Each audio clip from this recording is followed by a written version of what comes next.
स्वागत है आप सभी का माइनक्राफ्ट के एक और 100 डेज वाली वीडियो में। एंड आज के इस वीडियो में हम सर्वाइव करने वाले हैं बैडलैंड्स ओनली वर्ल्ड में 100 डेज। एंड तुम सभी लोगों को तो पता ही होगा कि बैडलैंड्स ओनली वर्ल्ड में ना कोई ट्री नेचुरली स्पॉन होता है और ना ही कोई एनिमल। अच्छा। एंड इन 100 डेज में हमको इस बेजान से आइलैंड को कन्वर्ट करना है इस खतरनाक से बेस में। इसलिए वीडियो को एंड तक जरूर देखना, क्योंकि हर बार की तरह इस वीडियो में भी बहुत ज्यादा एपिक चीजें होने वाली है। एंड वीडियो कंटिन्यू करने से पहले मुझे तुम लोगों को कुछ बताना है। सो मैं बोल रहा था कि अबे जल्दी बोल, कल सुबह पनवेल निकलना है। मेरा एक इंस्टा अकाउंट भी है जहाँ पे तुम लोग मुझे फॉलो कर सकते हो। लिंक्स तुमको डिस्क्रिप्शन और पिन कमेंट दोनों जगह पे मिल जाएगी। कुछ तरीका है भीख मांगने का? सो गाइज यार, ये आ गए हम अपने बैडलैंड वर्ल्ड में। एंड ये world different types of terracottas and red sand से भरा हुआ था। एंड इसके अलावा इस वर्ल्ड में मुझे कुछ भी नहीं दिखाई दे रहा था एंड कुछ समझ नहीं रहा था कि इस वर्ल्ड में हम एक्चुअल में स्टार्ट कहाँ से करें। मुझे बस यहाँ पे ढेर सारी स्टिक्स दिखाई दे रही थी। मुझे लग रहा था कि हम इसके मदद से कुछ क्राफ्ट कर सकते हैं, लेकिन हम इससे भी कुछ क्राफ्ट नहीं कर सकते। एंड अब तो मुझे लग रहा है इसमें हम 100 डेज क्या एक दिन भी सर्वाइव नहीं कर पाएंगे। वाह, क्या एक्टिंग कर रहा है। एंड इस वर्ल्ड में थोड़ा ही एक्सप्लोर करने के बाद हमको जल्दी एक माइनशाफ्ट भी मिल जाती है। एंड जिसे नहीं पता, बैडलैंड्स वर्ल्ड में ढेर सारी माइनशाफ्ट होती है जो कि जनरेट होती है लैंड पे। फिर मैं फटाफट से कुछ वुड कलेक्ट करता हूँ एंड एक वुड की पिकेक्स बना के यहीं से ढेर सारा स्टोन माइन कर लेता हूँ एंड अपने लिए बना लेता हूँ सारे स्टोन के टूल्स। एंड फिर मुझे यहाँ पे एक चेस्ट मिलती है जिसमें होते हैं कुछ ब्रेड्स, ढेर सारी रेल्स, ढेर सारे टॉर्चेस, कुछ ग्लोबेरीज एंड बीट रूट के सीड्स। एंड ये माइनशाफ्ट एक केव से कनेक्ट थी, तो मुझे वहां से ढेर सारा कोल भी मिलता है एंड एक आयरन भी मिलता है। हाँ, एक आयरन।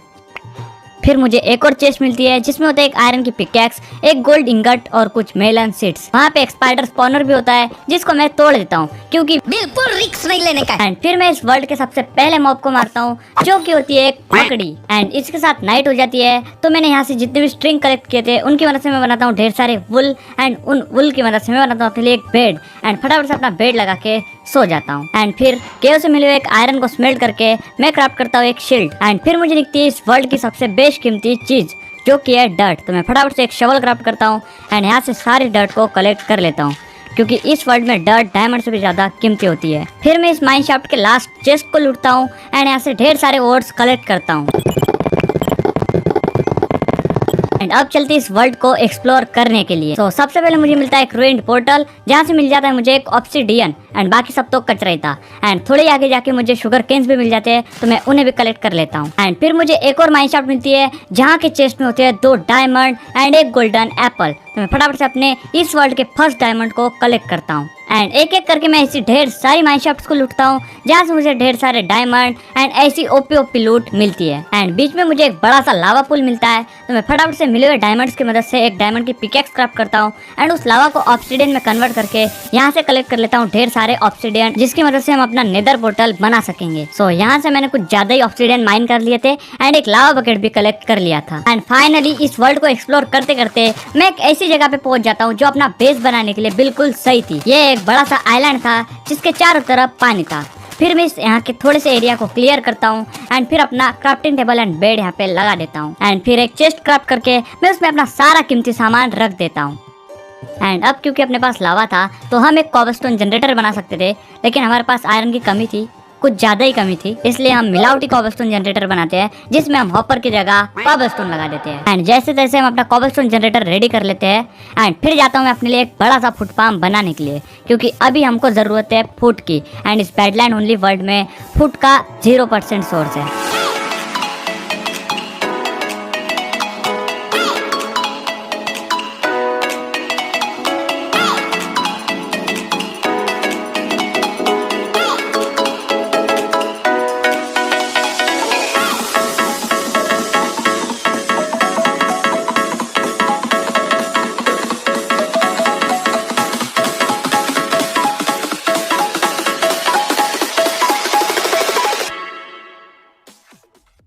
ओके, सो अपना फूड फार्म भी बन के रेडी है।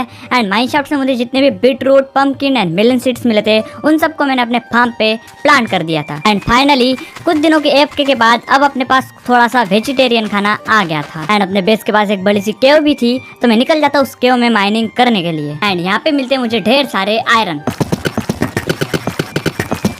एंड माइनिंग करते करते हमको डायमंड्स भी मिल जाते हैं एंड फिर थोड़े और डायमंड्स मिलते हैं ओके सो फिर मुझे इस बड़ी सी केव में एक स्केलेटन स्पॉनर भी मिलता है, तो मैं फटाफट से वहाँ पे एक टॉर्चेस लगाता हूँ एंड उसके बाद वहाँ की चेस्ट को चेकआउट करता हूँ, लेकिन वहाँ के चेस्ट में सिर्फ कचरा ही रखा होता है। और फिर मैं उस केव से निकल के बाहर आ जाता हूँ एंड इधर नाइट हो गई थी, तो मैं मॉब्स मारने में बिजी था एंड तभी मुझे दिखता है एक ज़ॉम्बी विलेजर। उसे फिर मैं अपने बेस पे लेके आ जाता हूँ एंड उसको एक बोर्ड में बिठा के उसको कॉबलस्टोन से कवर कर देता हूँ एंड इसे क्योर करके हम एक मजदूर बना सकते हैं। मेरा मतलब है कि विलेजर गाइस। एंड फिर मैं अपने फार्म्स पे आ जाता हूँ एंड अपने फार्म्स पे सारे क्रॉप्स ग्रो हो गए थे एंड अपने पास के जो मेलन्स है वो भी सारे के सारे ग्रो हो गए थे एंड अभी अपने पास एक अच्छा खासा फूड सोर्स आ गया था जो कि थे मेलन्स। हालांकि अपने पास बीट रूट भी थे, लेकिन वो होकर भी नहीं थे क्योंकि उनसे सिर्फ और सिर्फ आधा हंगर बार बढ़ता है। तो मैं फटाफट से सारे मेलन्स एंड पम्पकिन्स को कट कर लेता हूँ एंड बीट रूट की भी हार्वेस्टिंग करके उनको फिर से रिप्लांट कर देता हूँ।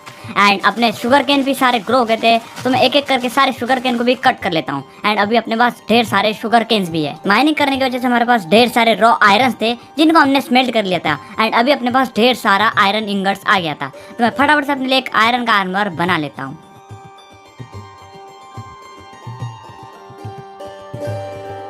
एंड फिर मैं अपने लिए एक नेदर पोर्टल बिल्ड करता हूँ क्योंकि अभी हमको क्योर करना है अपने विलेजर को, जिसके लिए हमको लगेगा brewing stand and blaze powder जो कि हमको मिलेंगे नेदर फोर्ट्रेस से ब्लेज मार के। तो अब चलते हैं फटाफट से नेदर में एंड वहाँ से कलेक्ट करके लाते हैं ढेर सारे ब्लेज रॉड। सो अभी हम अपने नेदर फोर्ट्रेस में भी आ गए जो कि अपने नेदर पोर्टल से कुछ ही ब्लॉक्स दूर था। तो कलेक्ट करते हैं अब यहाँ से इनफ ब्लेज रॉड्स। तो अभी हमने टोटल 8 ब्लेज रॉड्स कलेक्ट कर लिए हैं जो कि शायद मोर देन इनफ हो गए एंड अगर हमको और भी जरूरत पड़ी तो हम फिर से आ जाएंगे नेदर फोर्ट्रेस में। एंड फिर मैं यहाँ पे लूट मचाता हूँ, यहाँ पे जितने भी नेदर वॉट्स थे उनको कलेक्ट करता हूँ एंड साथ ही साथ सोल सैंड को भी कलेक्ट कर लेता हूँ एंड उसके बाद यहाँ पे जितनी भी मुझे चेस्ट मिलती है उनको मैं एक एक करके लूट लेता हूँ। सो पहली चेस्ट में तो हमको लूट के नाम पे सिर्फ वो मिलता है, लेकिन दूसरी चेस्ट में एंड थर्ड चेस्ट में तो मजा आया। हम यहाँ ब्लेज रॉड कलेक्ट करने के लिए आए थे एंड हमको यहाँ से मिल गई ढेर सारी लूट एंड फिर हम ओवरवर्ल्ड में वापस आ जाते हैं एंड ब्लेज रॉड की मदद से हम बनाते हैं सबसे पहले brewing stand and brewing stand की मदद से हम बना लेते हैं पोशन ऑफ वीकनेस एंड फिर इस potion of weakness and golden apple की मदद से मैं अपने ज़ॉम्बी विलेजर का ट्रीटमेंट करता हूँ एंड तभी अपने बेस पे एक ट्रेडर दादा स्पॉन हो जाते हैं एंड पहली बार इस देव मानुस ने इस वर्ल्ड की सबसे कीमती चीज लाई हुई थी जो कि थी एक ट्री की सैपलिंग एंड अब तो अपने पास किसी चीज की कमी नहीं है। सो सबसे पहले तो मैं अपने ट्रेडर अंकल को एक बोट में बिठाता हूँ एंड अपना विलेजर भी क्योर हो गया था तो मैं उसे देता हूँ सबसे पहले एक फ्लेचर की जॉब एंड स्टिक के बदले में मैं उससे ढेर सारे एमराल्ड्स ट्रेड कर लेता हूँ एंड उन एमराल्ड की मदद से मैं ट्रेडर से ट्रेड करके उससे ढेर सारी सैपलिंग्स खरीद लेता हूँ एंड अपने पास ढेर सारी बोन मिल्स तो थी, तो अब हम ढेर सारे ट्री ग्रो कर सकते हैं एंड इनफिनाइट वुड कलेक्ट कर सकते हैं। सो चॉप करते हैं अब ढेर सारे ट्रीज ताकि हमको कभी वुड की कमी पड़े ही ना।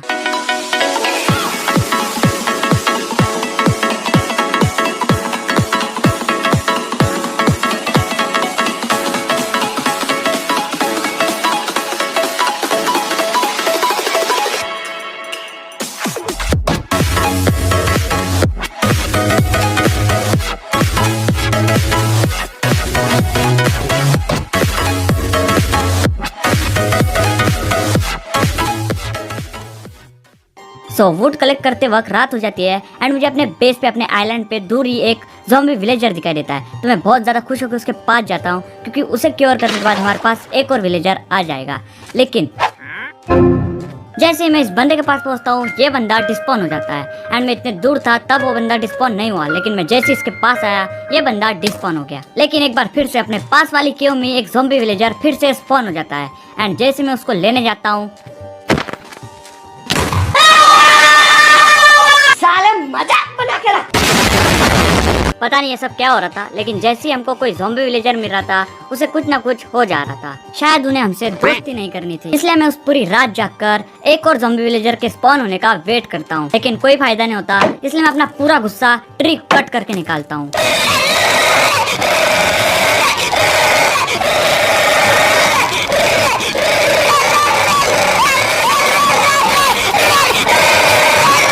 एंड ढेर सारा वुड कलेक्ट कर लेने के बाद मैं अपने sugar cane and food farm पे काम करता हूँ एंड फाइनली नाइट होती मुझे मिल जाता है एक ज़ॉम्बी विलेजर जिसकी मैं बहुत देर से तलाश कर रहा था एंड इस बार मैं इस बंदे को सेफली अपने बेस पे लेके आ जाता हूँ and potion of weakness and golden apple की मदद से इसको हील भी कर लेता हूँ। एंड अभी हमको बनाना अपने ट्रेडर दादा के लिए एक छोटा सा प्यारा सा घर, क्योंकि ट्रेडर दादा हमारे लिए भगवान की तरह है जिन्होंने अपने लिए एक ट्री की सैपलिंग लाई और अपने गेम को चेंज कर दिया।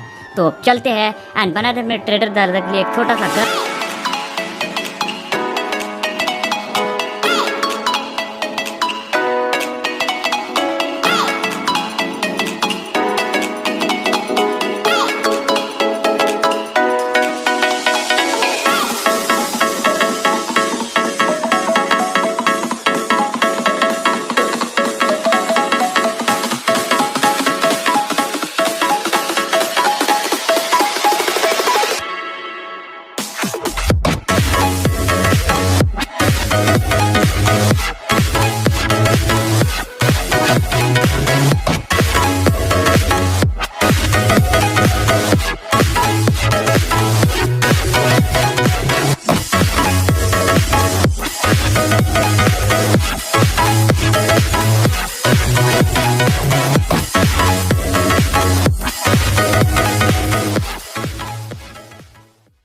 सो ट्रेडर दादा का घर बन जाने के बाद मैं उनके पास आता हूँ उनको अपने नए घर में ले जाने के लिए।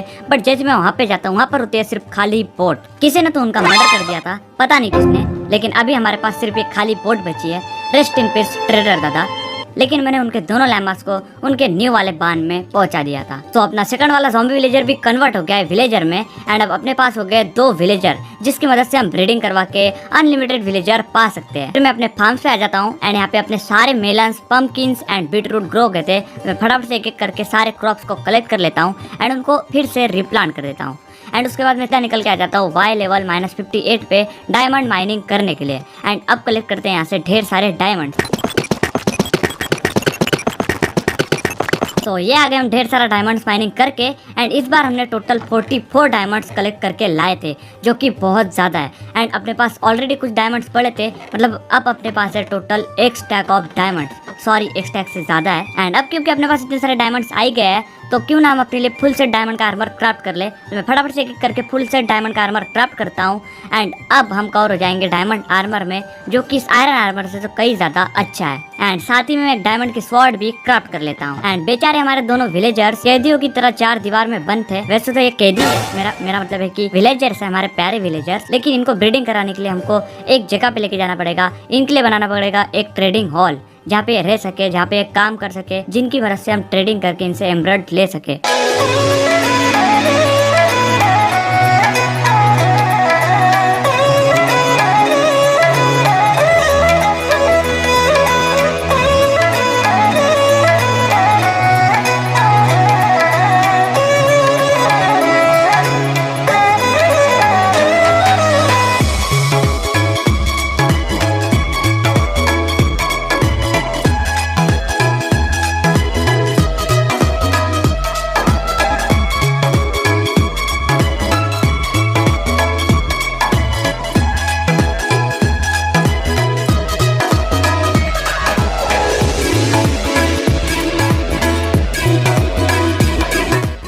सो विलेजर्स के लिए ट्रेडिंग हॉल बनाने के बाद मैं सीधा आ जाता हूँ नेदर में लेदर कलेक्ट करने के लिए, क्योंकि अभी हमको क्राफ्ट करना है लैक्टन, ताकि हम विलेजर के साथ ट्रेडिंग करके उनसे अच्छी अच्छी इंचेंटेड बुक ले सके।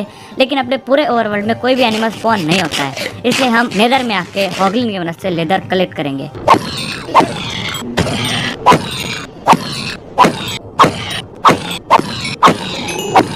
ओके, सो मैंने एक्यूरेट 3 लेदर कलेक्ट करके ला लिए थे नेदर से एंड इससे क्राफ्ट होगा सिर्फ 1 लैक्टन। सो मुझे एक ऐसा विलेजर ढूंढना पड़ेगा जो कि हमको ट्रेड करेगा बुक शेल्फ एंड साथ ही साथ एक अच्छी इंचेंटेड बुक। एंड एक विलेजर की ट्रेड 2-3 बार चेंज करने के बाद ही मुझे एक अच्छी सी ट्रेड मिल जाती है। ये विलेजर हमको बेच रहा था feather falling 4 and book shelf. And मैं तुम लोगों को बताना भूल गया कि मैंने अपने दोनों विलेजर की ब्रीडिंग करा के इतनी सारी पॉपुलेशन कर ली थी एंड मैंने उनकी ब्रीडिंग अपने बीट रोड से कराई थी। एंड साथ ही साथ मैंने बहुत सारे विलेजर्स को फ्लेचर बना दिया था, क्योंकि अपने पास था बहुत सारा वुड, जिनकी वजह से मैंने स्टिक्स क्राफ्ट किए एंड उनके बदले में मैंने इन फ्लेचर से ढेर सारे एमरल्ड्स ट्रेड कर लिए। एंड फिर इस विलेजर से ढेर सारे बुक शेल्फ खरीद के मैं क्राफ्ट करता हूँ ढेर सारे लैक्टन एंड लग जाता हूँ अच्छी वाली इंचेंटेड बुक पाने के लिए। एंड फाइनली बहुत दिनों तक इन विलेजर्स की ट्रेड शफल करने के बाद एंड बहुत ज़्यादा दिमाग मारी करने के बाद हमारे पास आ गई थी हर एक इंचेंटेड बुक, लिटरली हर एक, जो कि आर्मर एंड टूल्स में लगती है। तो अब फटाफट से अपने आर्मर एंड टूल्स को बनाते हैं God armour and God tools.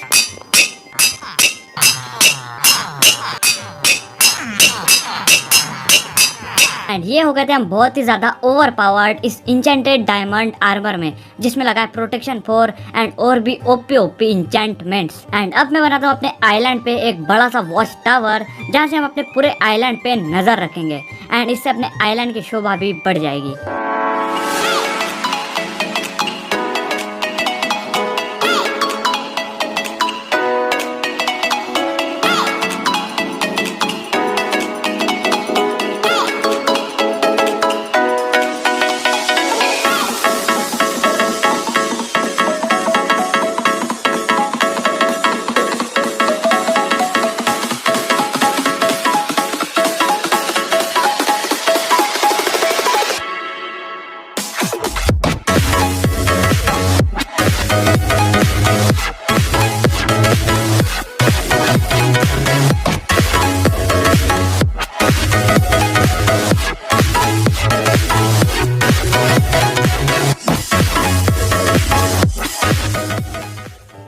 So guys यार, अपना वॉच टावर भी बन के रेडी था एंड ये सच्ची में अपने आइलैंड पे बहुत ज्यादा अच्छा लग रहा था। एंड यहाँ से ऊपर आके हम अपने पूरे आइलैंड का यहाँ से टूर ले सकते हैं। फिर मेरे पास जितना भी गोल्ड होता है उन सबको मैं कलेक्ट करता हूँ एंड गोल्ड का बूट पहन के निकल जाता हूँ नेदर में। नेदर में आके पिगलिन से गोल्ड के बदले में ढेर सारी ट्रेडिंग करता हूँ ताकि हमको ढेर सारे एंडरपल मिल जाए। एंड फाइनली अपना पूरा गोल्ड लुटाने के बाद हमको ढेर सारे एंडरपल मिल भी जाती है। तो ट्रेडिंग करके मैं सीधा निकल के आ जाता हूँ अपने पुराने वाले नेदर फोर्ट्रेस में। एंड ट्रेडिंग करके हमको एंडरपल के साथ ही साथ ढेर सारे फायर रेजिस्टेंस के पोशन भी मिले थे, जो कि हमारे ब्लेज रॉड कलेक्ट करने में बहुत ज्यादा मदद करेंगे। तो अभी हमने ढेर सारे ब्लेज रॉड्स भी कलेक्ट कर लिए हैं एंड अब क्योंकि हम नेदर फोर्ट्रेस में है तो मैं सोच रहा हूँ क्यों ना हम विथर स्केलेटन्स को मार के अपना लक ट्राई कर ले कि हमको कितने विथर स्केलेटन्स कल मिलेंगे एक ही बार में। तो मैं बहुत देर से विथर स्केलेटन्स मार रहा हूँ लेकिन मेरे हाथ घंटा कुछ नहीं लगा। एंड फिर मैं नेदर से वापस आ जाता हूँ एंड नेदर से लाई हुई अपनी सारी लूट को एक चेस्ट के अंदर रख देता हूँ। एंड फिर मैं बनाता हूँ अपने आइलैंड के बीचों बीच एक सुंदर सी वेल, एक सुंदर सा कुआं, जिसकी मदद से हमारे पास एक अनलिमिटेड सोर्स भी आ जाएगा वाटर का अपने आइलैंड पे एंड साथ ही साथ अपना आइलैंड भी उससे बहुत अच्छा दिखेगा।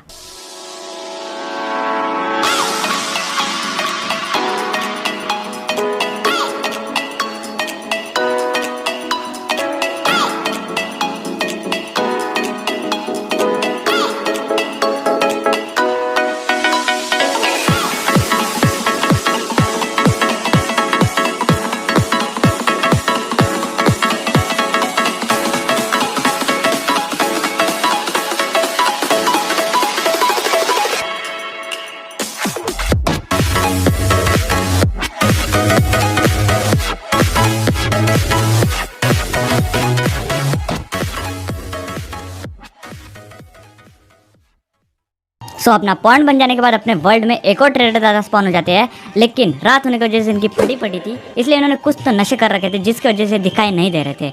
लेकिन इस बार इन्होंने बहुत अच्छी अच्छी ट्रेड्स लाई थी, जैसे कि बकेट ऑफ पपर फिश एंड अपने पॉइंट में बस एक फिश की कमी है। एंड साथ ही साथ इन्होंने कुछ केल्प भी लाए थे, तो मैं फटाफट से लेके आता हूँ कुछ एमरल्ड्स एंड इनसे ले लेता हूँ ढेर सारी बकेट ऑफ पपर फिश एंड साथ ही साथ कुछ केल्प। तो हमारे पुराने ट्रेडर दादा तो हमारे बीच नहीं थे, लेकिन हमारे पास एक न्यू ट्रेडर दादा आ गए थे, तो मैं पुराने वाले ट्रेडर दादा का घर एक न्यू वाले ट्रेडर दादा को दे देता हूँ। एंड उनके लामा को भी मैंने अपने बान में ले जाके पहुंचा दिया था। एंड इन पपर विश के साथ अपना पॉइंट भी कंप्लीट हो जाता है। एंड फाइनली वो वक्त आ जाता है जब मैं ब्लेस पाउडर एंड एंडर पल की मदद से आई ऑफ एंडर क्राफ्ट करता हूँ एंड निकल जाता हूँ अपने स्ट्रॉन्ग होल्ड की तलाश में।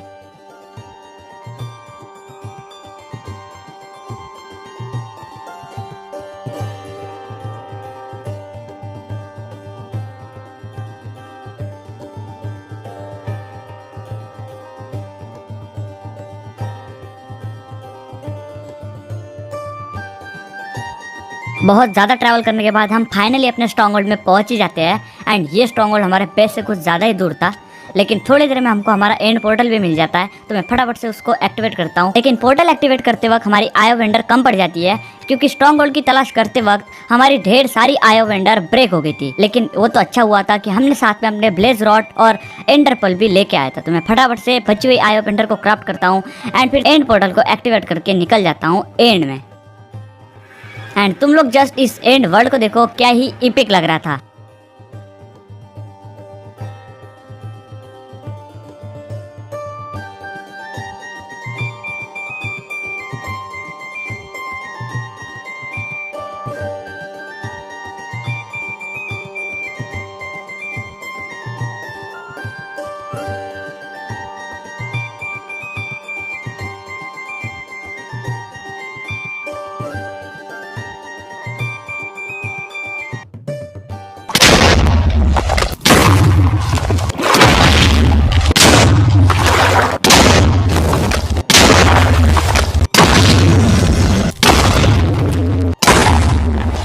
एक एक करके हमने इस बंदे के सारे एंड क्रिस्टल को तो डिस्ट्रॉय कर दिया था, लेकिन अब बारी थी इसकी। एंड इसे मारना तो अब 2 मिनट की मैगी बनाने जैसा हो गया है।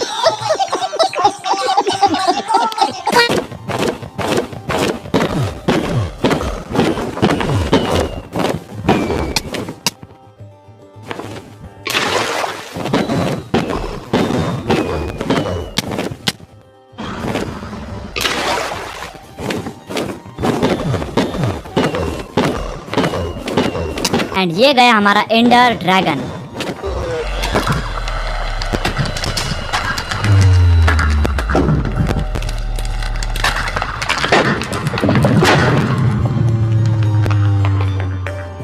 एंडर ड्रैगन को डिफीट करने के बाद मैं उससे मिली हुई सारी एक्सपी को कलेक्ट करता हूँ एंड इससे हमारा अच्छा खासा लेवल बढ़ जाता है।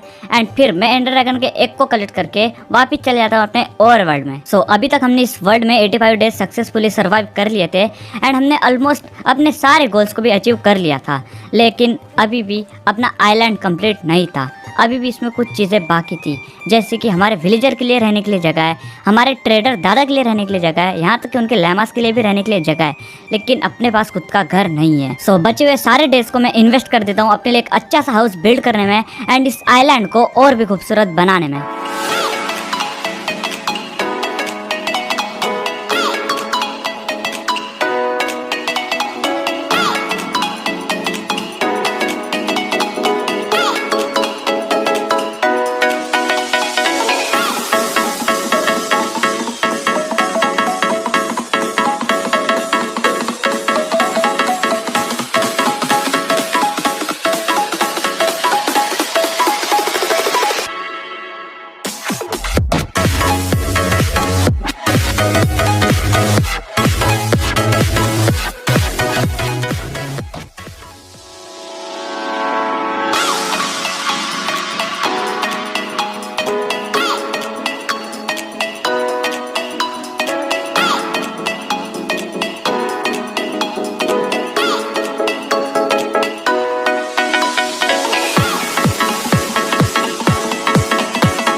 एंड इसके साथ हमने इस 100 डेज वाले चैलेंज को भी कंप्लीट कर दिया था। सो अगर तुम लोग को ये वीडियो अच्छी लगी हो तो वीडियो को एक लाइक करना एंड तुम अगर चैनल पर नहीं हो तो चैनल को सब्सक्राइब भी कर दो। एंड हाँ, बहुत से लोगों को हमारे वीडियोस की नोटिफिकेशन नहीं आ रही है, तो एक बार चेक कर लेना कि वो बेल नोटिफिकेशन ऑल पे सेट है या नहीं। एंड ऑल्सो मैं एक हार्डकोर सर्वाइवल सीरीज स्टार्ट करने का सोच रहा हूँ, तो कमेंट में जाके मुझे बताना क्या तुम लोग हार्डकोर सीरीज देखना पसंद करोगे या फिर नहीं। एंड हाँ, मुझे इंस्टाग्राम पे फॉलो कर लेना। तो मिलते हैं अगली वीडियो में, तब तक के लिए bye bye and peace out.